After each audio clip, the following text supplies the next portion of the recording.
nanje ndundi wo muri ekipe Akamizi FC ajewe kuva ninjira muri ekipe maze mw'imyaka ishika 10 n'ingahe jewe narungutse cyambere kimwe natanguye muri ekipe y'umwana wo mu barabara mugabo kubera ya mizero ufise bansangije kandi bica biradudubiza mu mutima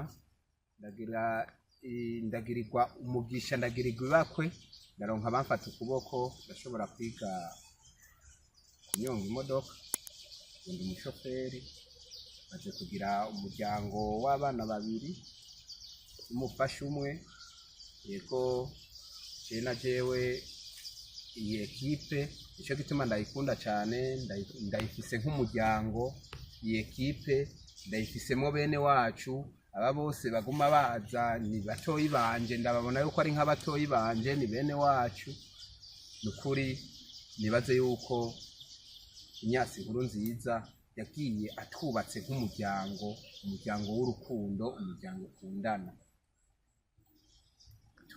muri twebwe uko bimeze kose uko turi kose umwe agize ingorane turarabana uko dushoboye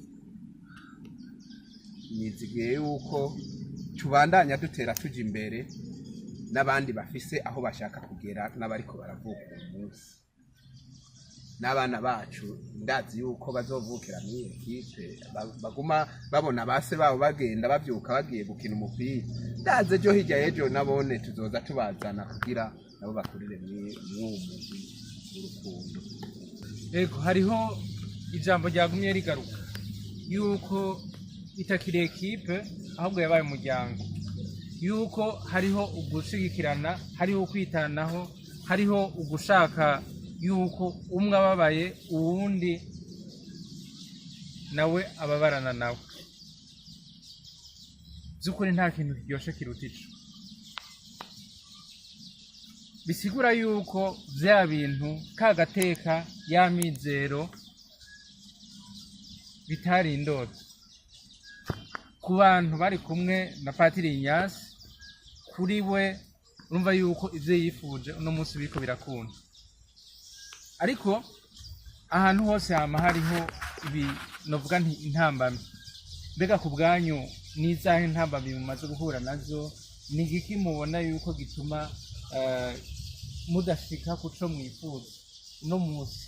Kuko murafise imiryango kumbura uko mwatanguye siko no mugeze ubu. Mbega nizahe intambamyi mufise uyu munsi kugira ngo n'abariko barakurikira imbonesha kure bashobore kumva kumbure umuntu ashobora kuvuga ati abo bantu ndabashimiye ndakeneye kuzoza, ahubwo mubanze mutubwire naho mukinira n'ikibanza kugira ngo tubimenye. Twebwe ngaha anyi muri ekipe yacu y'urukundo intambamyi ya mbere duhura nayo turafise intambamyi yo kubura umukoci. Nta mukoci dufise, nta tumayo, murabona ukuntu tumeze, nta tumayo tugira, nta turato, urabona uturato dukinisha twaraheze. Mugabo turashima kubera Mutama yari yaratubwiye yuko uko biri kose turi kumwe dukundana ibintu bizogenda neza.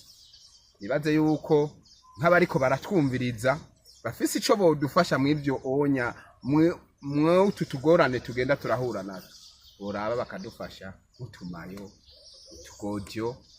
Ego mu buzima bwa misi yose nabwo aho ibyo tugenda dukora nkaje akarorero ndi umushoferi ashobora kuba nakayarampaye akamodoka k'agataxi kakashobora kakaba gashaje gasanga biriko birangora uko mba ndiko ndakora, mugabo nkagenda ndacumbagiza bukebuke. Turashima Imana rero uko biri kose, turashima uko biri kose. Sinzi rero nk'aba bagenzi bacu nabo sinzi ukuntu nabo babibona, cyuko ndabibona nuko. Ego murakoze kunyongera ijambo. Ati ntambamye mubona muri ekipe muri uyu mugwi wanyu wa Akamizi FC nizahe?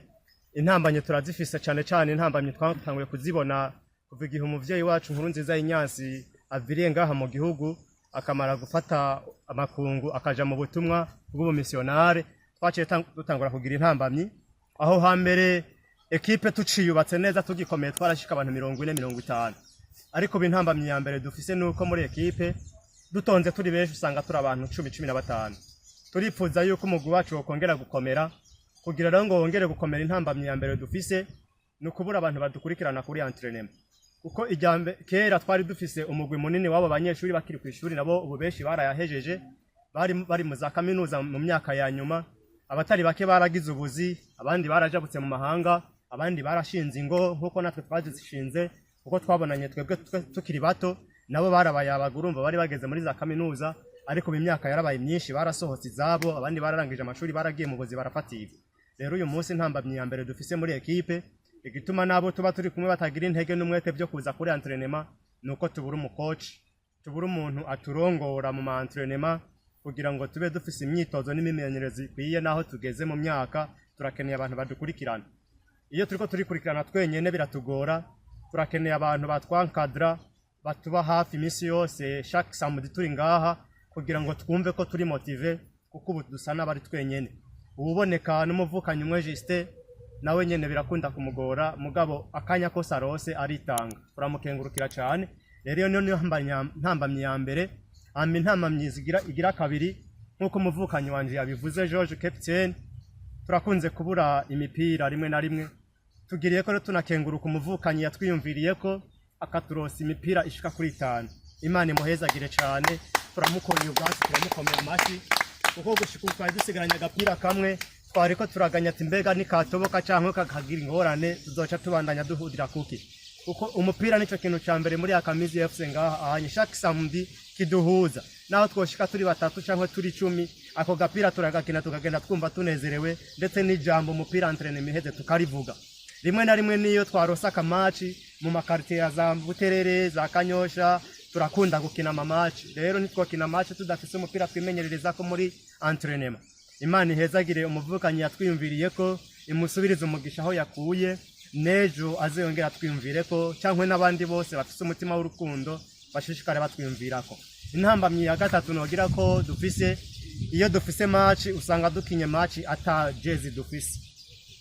Turakunda kubura ico tuja gukinisha match, tukarinda kuja gukotesha bikadutwara uburyo, ugasanga n'akagega twari dufise turiko turakamarira. Rero izo nizo ntambamye nyamukuru twumva twovuga, ariko no mu ntambamye hariho iyindi tutosiga inyuma. Kera Padiri Nyasi tukiri kumwe ngaha hafi twarakunda kuronka akaryo ko kwiga imyuga, ariko kuva uyu muvyeyi atakiri ngaha mu gihugu byarahagaze. Rero bavukanye mutwumva, mwumve yuko no biyonyota tuyifise muri twebwe. Urumva harimo bashasha babavukanyi bariko baraza bava mu makartier bo naho bataciye muri ubwo buzima, ariko natwe twaciye muri ubwo buzima naho twabuvuyemwo turacashaka gutera intambwe. Urumva turafise imiryango, hari n'abandi bakiri imisore. Ubuzima bw'ubu buragoye, atamwuga ataco umuntu akora yo hava asanga hatwe gusubira muri rya barabara yaravuyemo. Rero n'ubu bishobotse, abo baba bishoboye muri wa mutima w'uruvukano n'urukundo, turifuza gusubira kwiga imyuga. Abo bize gukora umwuga w'ukumwa, hari n'abari barize imyuga y'ubumekanisye, hari n'abari barize imyuga y'ubufundi, fundi maso, yed maso. Ubu turifuza yuko iyo myuga yosubira ikazamurwa, abatari bake muri twebwe bagasubira bakayikurikirana. Niyo ni intambamye imwe tugifise, kuko duhuzwa n'umupira gusa, tugahuzwa n'agakotisation ka 5 tugira chaque samedi, nako kadufasha iyo tugwaje, cyangwa iyo hari umuvukanyi yagize urubanza, cyangwa iyo dukeneye kuja gukina iyo match tugakotesha amayo, biradufasha. Tugire Kristo. Turacari ko turabandanya, naho turiko turasa n'abasozera. Mwavuze muti hariho ikigega, mbega ico hari umuntu yo kitubwira ko ico kintu kimeze gute, mwaciyumvire gute, gifise intumbero yayo? Kumbure nacone ni ikintu ciza, kuko iyo abantu bahuriye hamwe bakagira akantu bakoze, navyo ninde baza ko ari vyiza. Sinzi ko hari ico mu kitubwira ko nacone, kugira ngo twumve yuko hari aho mugeze, hari n'icifuzo mufise cyo gushikako. Iryo jambo ry'ikigega tumaze kurigerageza katari gake, muga bikagenda biranka. Kuva Padiri Nyasi akirino hoho byarakunda. Hariho umunsi mukuru twahora tugira mu guheraheza umwaka, Padiri Nyasi yarakunda kurondera abamwunganira mu maparuwasi hirya no hino, mu bavukanye mu bakristu, bakamufasha tugahurira hamwe hariya muri Segwimi buri igihe umwaka uheze mu kwezi kwa kabiri twarabigize akatari gake iyo myaka yose twabanye nayo Nyansakirino ndetse n'inyuma yahagiye byarabaye nk'imyaka ishika kuri 4 bakatugirira umunsi mukuru. Rero ico gihe cotisation yaradufasha twarayikotiza hakagira rero aho tugira muri uwo munsi mukuru bakatugaburira ama envelope twaba twaziganije. Umwe wese nico yaziganije agatana envelope yico yaba yaziganije mu mwaka wose. Nubo rero byari byarameze nk'ibihagarara ariko muri ya Kamize nkuko turi umuryango kandi nabandi babandanya baza biyongera mu muryango wacu wa Kamize FC nka equipe, ubu turiko turabuvyura turashaka no kukomeza. Turafise icifuzo cyuko muri cotisation yacu ya 5 dukotiza chaque samedi uko tuje ngaha kwa gatandatu abakinyi turaterera ako gatererano k'amafaranga 500. Ubu tugeze ku bantu bashika abantu 25 tugira iyo cotisation. Rero turiko turakwiza mu kigega cacu amafaranga angana n'ibihumbi 84,500 gushika kuri itariki y'uwo munsi ya 27. Turashishikara tubandanya na samedi iza itariki 4 tuzoba turi ngaha ku kibuga kandi tugenda duterereye iyo cotisation. Mu ciyumviro rero cyo kugira ngo tuyorganize tugire ikigega tuze turanafashanya, nari nabivuze aho hambere hahise yuko iyo dukinye match kirakunda kudufashisha kigega mu kuronka bisi iyo tuja gukinira ndetse no mu kugira rokare. Ako ka cotisation ka 5 karadufasha inyuma yo gukina match, turahurira ahantu tukicara tugasangira agafanta dukoze muri ico kigega. Ico kigega rero turifuza ko twogikomeza kitosubira inyuma nkuko byagiye biraba mu myaka 3 iheze kuva padiri agiye, byarameze nkuko menga turacitse intege. Ariko no barakunze kuvugana natwe rimwe na rimwe ku ka telefone kuri conference video akaturemesha akatubwira ati burya sinabahevye, umutima wanje uri wanyu nkuko namwe agatima kanyu kari wacu. Turakunze kugiranira ikiganiro rimwe na rimwe akatwibutsa rero ati murasubira mutangure ca kigega kizobafasha. Ati n'ubafasha yo bafasha namwe mwifashije mufise aho muhereye. Bavukanye turiko turasangira kino kiyago kumwe n'aba bavukanye dusangiye umugwi wa equipe, no babwiza kuri yuko ico kigega ubu tugomba kugikomeza bimwe byivuye inyuma. Mbere twacise ikigega c'iterambere muri uyu mwaka wa 2024. Turifuza yuko ejo twosanga dufise ibihumbi 200, shibura 300, shibura umuriyoni, hama tugakotesha nk'umurima tukarima tugatera cankwe tukagira ubworozi bw'ibitungwa. Ubu ikintu c'inkwavu igihugu kiracijukiye kandi cyo duteza imbere. Nubu turiko turaciye imbere ko amwe twokwiza nk'ibihumbi 150 twoca tutangura kurondera ingene tungana tukayaga umugambi muri ico kigega c'iterambere. Turifuza rero yuko tutoguma haturi, tutoguma duhuzwa n'umupira gusa, ariko n'ico kigega ca cotisation cyoyaza kikatwunganira kikadufasha kwiteza imbere muri iyo miryango yacu dufise, narijya turiko turavyara abandi bariko bariyumvira gushinga izabo. Rero ico kigega ndababwiye dufise nico ciyumviro cyatumye tugitanguza.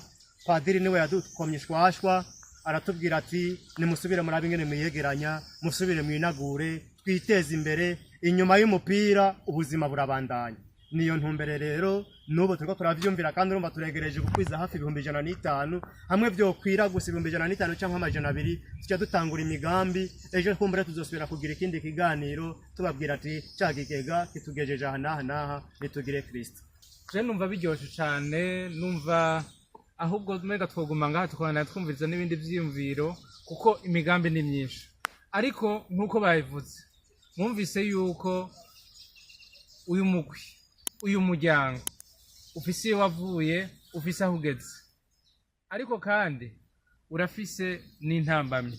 Twavyumvise babivuze yuko hari intambamyi y'ukuronka umuntu abigisha, umuntu abafasha ku buryo bw'ubuhinga ico bita technique. Mwumvise yuko murabibona yuko umuntu ari karakina kenshi abakeneye novuga ikirato. Umuntu ari karakina haraho abakeneye kuvuga ati ndakeneye kubona ngene umuryango wanje fise uza kuba. Nico gituma biyumvira nico kigega.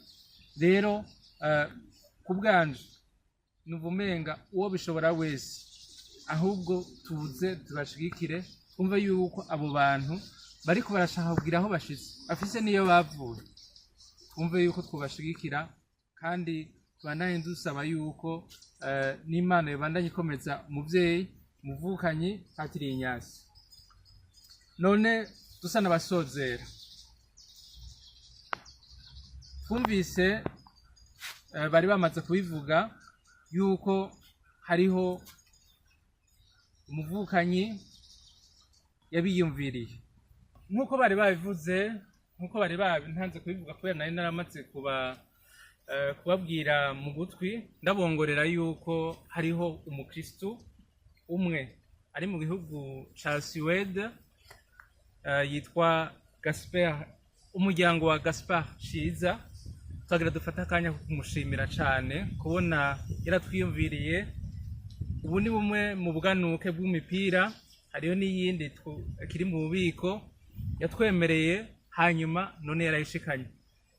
Reka dufate akanya tumushimire cane kubona yarashitse ngaha kuri kino kibuga, akabona kumbure intambamyi dufise, akumva ibyo dukeneye, hanyuma akavuga ati jewe ikintu c'umupira ndacemeye.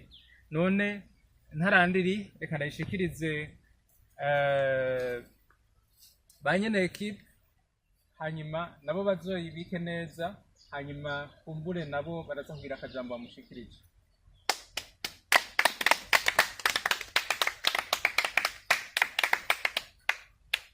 murakoze cyane, tube turakenguritse kubona mwongeye kutwiyumvira, kandi abakristu mubandanye mugwira, mubandanye mutwiyumvirako, kandi turabashimiye cyane. Imana ibahezagire cyane.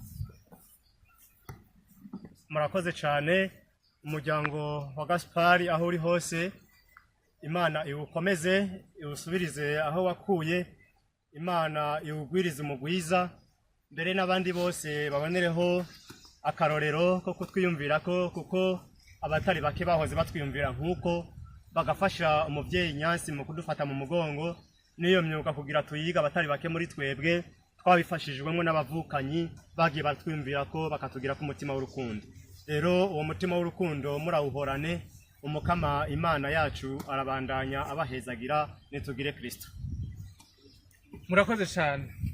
None mwabonye ko umupira natangurana ntakiwufise, nawutanze yari ingabanwa y'abavukanyi bo muri Yakamizi FC. Nshuti bagenzi, namwe mwese muri ko muradukurikira, turabakengurukiye kubona mwasubiye kubana natwe, kandi ndabasavye yuko mubandanye mubisangiza abandi. Turacari kumwe, kumbure mwumvise yuko benshi bafise ubuzima babayemwo, mwumvise yuko hariho byinshi budusangiza, kumbure tuzobegera kugira ngo bagire ico batubariye, kandi babandanye batwigisha, kuko jewe ku bwanje ndiko ndumva izo ntahe, ndiko ndumva ivyo vyose mba ndiko ndiga. Rero turabashimiye kubona mwadukurikiye, tuzosubira mu kindi kiyago. Murakoze.